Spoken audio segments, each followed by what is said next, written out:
Welcome to the God Eater 3 Combat System Explained.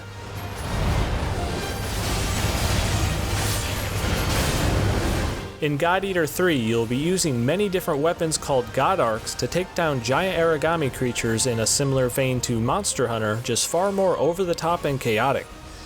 I will be demonstrating here the core concepts of the combat system, as well as explaining numerous mechanics like devouring, burst darts, acceleration triggers, and the engage system. The following attacks will change dependent on your equipped weapon, and I will be covering the numerous differences between all 12 God Arcs in the next video, but for demonstration purposes here today, I'll be mostly using the brand new weapon called the Heavy Moon. This section will cover the basic inputs of the game and the general flow of combat. Every God Arc has their own unique light attack strings, as well as heavy, and different attacks when coming out of your dash, which is called a step here. These moves can all be intertwined, which allows you to strategically skip certain attacks in a string by interchanging your light and heavy attacks to create custom combos. Next up, jump attacks also have light and heavy attack variants. Some weapons come with a chargeable light attack,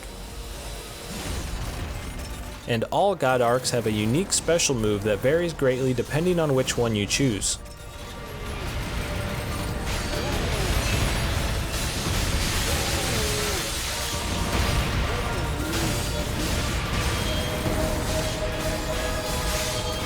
There are 3 different types of shields that all block at varying speeds and damage absorption.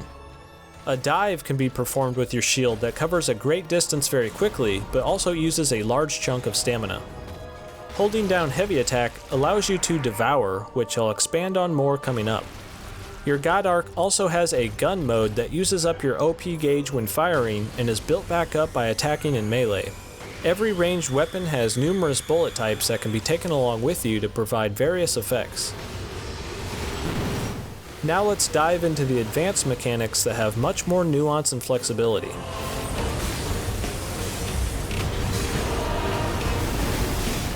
Using your Devour ability will charge up your burst meter, which improves nearly every aspect of your character and gives you access to burst darts.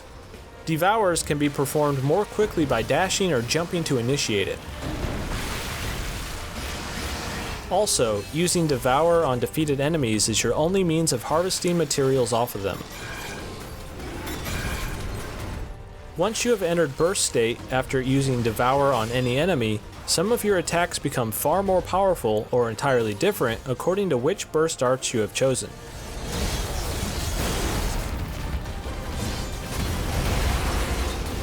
These can all be greatly modified and have numerous different finishers you can choose from.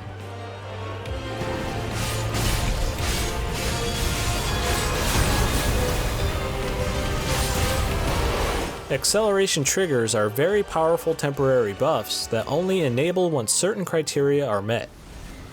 This gauge will show you how close you are to activating one, and Accel triggers only last for a very limited time, so use this gauge to try to plan their activation at the most opportune moment.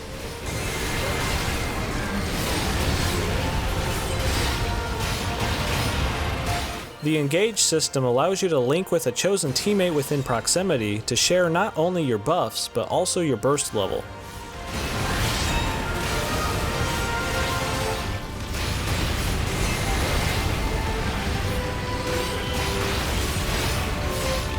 The Engage system, acceleration triggers, burst darts, and burst level, when all combined, make you a devastating powerhouse, and mastering efficient use of all of these is vital in God Eater 3. There's an incredible amount of customization and even more in-depth mechanics in God Eater 3, but this hopefully prepares you for the core flow of combat when taking on these challenging bosses. Like I mentioned before, if you're interested in what weapon might fit your playstyle best, I'm currently working on a moveset showcase for every single melee and ranged God Arc, along with their associated unique abilities. Consider subscribing and hitting the bell icon to see when that gets published later in the week, and if you want to go a little further, for as little as $1, supporting this channel via Patreon grants you access to regular game giveaways, the Boomstick Gaming Discord channel, and behind-the-scenes updates on future videos in production. This not only helps with the day-to-day upkeep of my channel, but also allows me to provide more back to you. This has been Deadite, and thanks for watching Boomstick Gaming.